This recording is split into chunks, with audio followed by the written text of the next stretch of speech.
Hello and welcome back, YouTubers and Mavericks alike, and Pokemaniacs. Today, we've got a Pokemon video for you. So, since Gold and Silver recently released on the 3DS store, I thought it would be interesting to do a video detailing and talking about some of the best secrets or things that you just might not know right off the bat that would be very important to playing through Gold and Silver. So, from me to you, the knowledge of a real Pokemon master. Look, I got the hat, I got the shirt. Look, you gotta give it up for me, man. I'm dressed to impress, and I'm here to impress you, ladies and gentlemen. So the first thing I want to detail and discuss is the Pokemon that you can actually trade to acquire. Yes, in the old game series, if you've never played them or you've only played a few, you might know that sometimes there's trainers that will trade with you. Well, in Gold and Silver, there are several trainers that actually trade with you, and it carried over the tradition of the same trainers that traded in Red, Blue, and Yellow. Pokemon decided that if you couldn't find a link cable or something, you could still experience the trading system through the in-game AI trading with you, which is a really excellent idea, and I wish they had more in-game AIs to trade with you. One thing to note, that these traded Pokemon you do acquire are traded, which means they gain boosted XP, which means they grow faster, but you do need badges to control them, so your Pokemon might grow out of your control before you get the next badge. That will be remedied later on in the game, but early on in the game, some of these Pokemon can be hard to handle for that reason. So let's begin. In Violet City, you have Onyx that you can acquire for a measly Bellsprout. Bellsprouts are pretty common around the area, so you could just pick up two, keep one for yourself, and acquire the Onyx. The Onyx is pretty important. It's named Rocky, and again, it gets boosted experience, but it's important because it can evolve into a Steelix with a metal coat later on.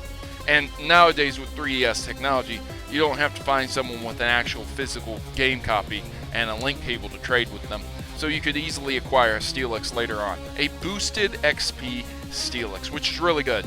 Rocky itself is pretty decent of a Pokemon, especially going up against Faulkner, a flying type gym, and the next gym being Bugsy, a bug type gym. And of course Whitney, a normal type gym. So pretty good to pick them up and use them for quite some time. And to continue with Whitney, in Goldenrod City in the department store, you can acquire a Machop also, named Muscle. And this Pokemon will help you take down Whitney's Miltank. Combined with Rocky, it's pretty easy to take out the normal gym. Whitney's Miltank isn't such a nightmare.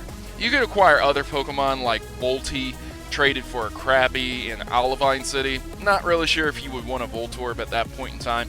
And you can acquire a Rhydon for a ridiculous Dragonair in Blackthorn City. Again, not sure why you would want a Rhydon at that point in time. Also in Pewter City, you can get a Rapidash for trading for a Gloom. Not a really great trade, but you can. And then finally, on Route 14, hidden away, tucked away, is a lady who will trade you an Aerodactyl for a Chansey. Now, Chansey's extremely hard to acquire, but so is Aerodactyl. So you can do the work to get that Pokemon if you'd really like to have it. It's a worthy Pokemon to have, but Chansey's really hard to find and get. It just takes time. So as you're going through your adventure, you might be surprised to find that you can get shinies in Generation 2. Yes, they started in Gen 2. The system was a little bit different, but the long and the short of it is you have a 1 in 8,192 chance of just randomly getting a shiny. Now here's the thing. If you happen to have a Ditto that's also a shiny, the child has a 1 in 64 chance of being shiny. Now, there's calculations on this, and I'll throw them up on the screen, but that's basically how it works. So, you can either start off with your starters and soft reset until you get the shiny starter that you want, or you can try and breed for one. You probably have a better chance breeding for one or trading for one, honestly. There's another thing that's very strange in Gold and Silver, is that there's something called week siblings, where each day of the week, this game incorporated the date and time system. First, it was a new thing. They also incorporated trainers, AI, that will give you items that you can attach to your Pokemon as well. These items only pop up certain days of the week. Like Monica on Monday will give you a Sharpbeak on Route 40. And then you have Wesley on Wednesday at the Lake of Rage giving you a Black Belt. Now, Each one of these items corresponds to a day and the location. Again, it's on the screen, and you can try and find these. These attached items just boost the attacking power of a certain element usually. So again, it really depends on you what you want to do with them, if you want to try and wait around for them or find them or go out of your way to go back and get them. I'll tell you right now, a lot of people absolutely love Dunsparce. Dunsparce is a great Pokemon. It's a silly, normal type Pokemon, and a lot of people like him. Now, you can get him very, very early in the game, even before the first major gym battle, but it's a 1% chance in Dark Cave. So if you go into Dark Cave, the very first time you go into Dark Cave, it's a 1% chance that you'll encounter a Dunsparce, and I can tell you personally that I have done it, and I've encountered him, and I've captured him and used him in a previous game. So it is doable, but it is a 1% chance. This is where speeding up the game would help a lot, especially if you had a ROM. Unfortunately, I don't think 3DS versions are going to let you do that, so it's going to be a lot of time wasted. However, you can also get a Zubat in this cave. Now, a lot of people would say, hey, wait, why would I want a Zubat for? Well, in this game, Zubat evolves into Golbat early, but if you treat Zubat and Golbat very good, don't let them faint, give them potions, battle with them, keep them up front a lot, their happiness will get very high very quickly, and you could have yourself a Crobat very early on. A final staged evolution Pokemon as early as before the 3rd gym, which is a very strong asset. Crobat's a very good Pokemon to have as well, so it's something to take into consideration when choosing a flying type or a poison type. Goldenrod City's Game Corner has quite a few Pokemon that you would be interested in acquiring early on as well, and it has some great TMs too. Depending on your abilities with gambling, depending on your abilities of saving money and just spending it on the Pokemon here, it really depends on you how you want to play the game. If you need potions, if you need antidotes, if you want to capture Pokemon as you go, or you can save your money up and buy these Pokemon. You can get an Abra, an Ekans, a Sandshrew, or a Dratini. Now, Dratini is going to be quite a lot of money, and you're going to have to save up a lot, but you could acquire a level 10 Dratini before the 3rd gym in this game. And the TMs are Thunder, Fire Blast, and Blizzard. Very strong movesets also to be able to acquire early on in the game, but they do cost quite a bit of money. So we already know about Whitney's Miltank and how to defeat her, but there is another gym leader that is pretty difficult, and that's Morty. The 4th gym leader has 2 Haunters and a Gengar. They will give you some trouble. Most of them aren't difficult. Like, he has a Ghastly and the 2 Haunters, and yeah, okay, they're a little bit tough, but for the most part, you could easily take them out. It's the Gengar that's difficult. It comes with Hypnosis, Dream Eater, Mean Look, and Shadow Ball. So be careful encountering this Pokemon. Make sure you save before you battle him, because you could get locked into an unlucky run where he gets the first hit, hypnotizes you, Mean Looks you, and just continuously Dream Eats or Shadow Balls you. And then you just lose because of just an unlucky spree of him being very accurate and quicker than your Pokemon.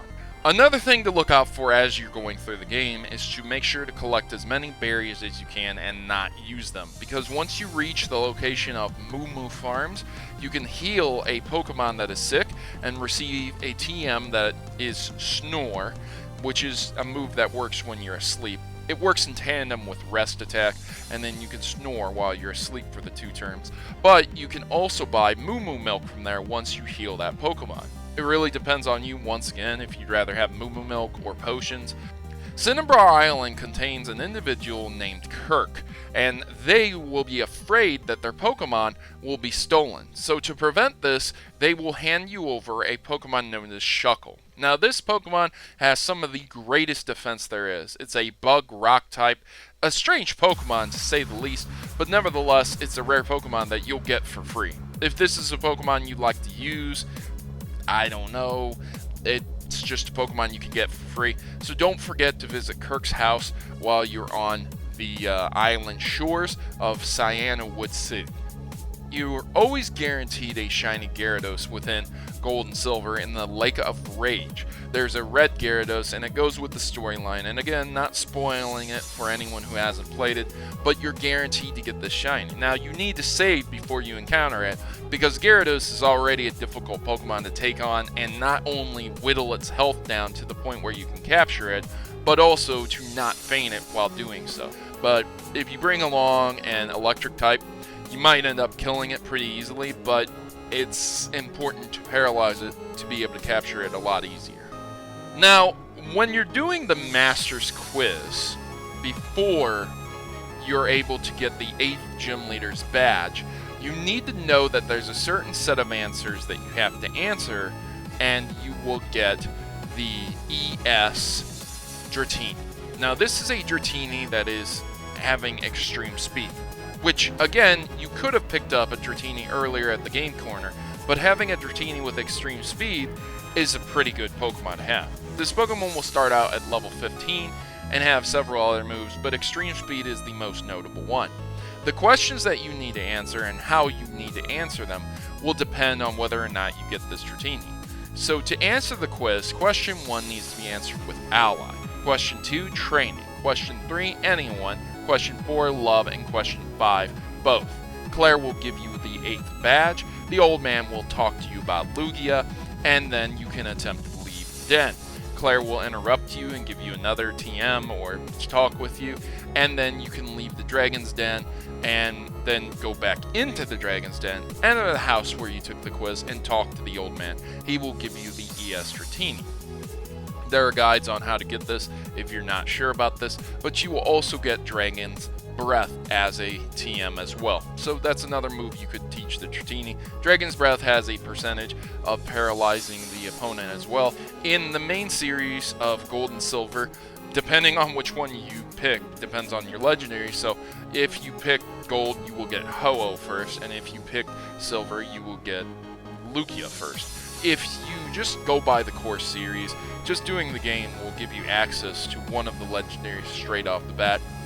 Depending on which version of the game you chose will depend on their level differences. It doesn't much matter at the end of the game, especially post-game content, because if the Pokemon's level 70, 80, 90, 100, it doesn't matter because your ultimate goal would be to work them up to level 100, and most people don't use legendaries in the core gameplay of their games as well. So again, it just depends on you what you want to do with it, but depending on your version of the game, will give you access to one of the legendaries early and one of them later. So there are certain events that occur in this game, and one of the events, again, tied to the dates, is Lapras Fridays. If you go over Union Cave, level 3, Lapras will appear on Fridays, and you can attempt to catch it. But please, once again, just like with Gyarados, you need to save before you encounter it. And of course, you're going to need Surf, so yeah, save before the battle. Lapras will be chilling out, and it will be around level 20, and that's how you can capture Lapras within this game. And finally, the final bit of post-game content. Once you have completed everything, you can go to Mount Silver, and you can challenge Red.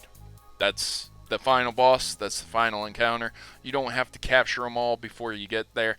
That's another piece of post-game content if you would like to do that.